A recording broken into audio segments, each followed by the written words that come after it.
అయితే వాళ్ళు బాగానే ఉండేది.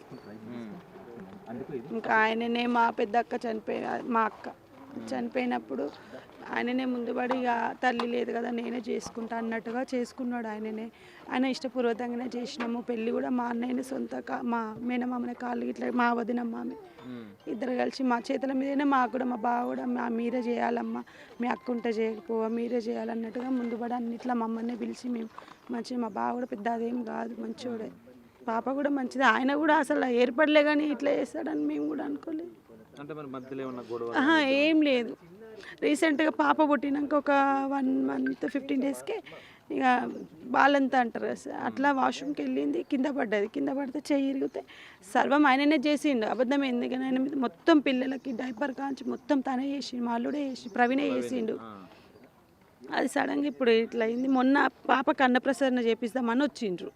వస్తే మా అందరిని పిలిస్తే ఇదంతా ఎందుకమ్మా ఖర్చు వద్దు ఇంట్లోనే చేసుకుందామని టెంపుల్లోనే చేయించిండ్రు. అదే చేయించుకొని ఈరోజు వెళ్తా పిన్ని అని అన్నది.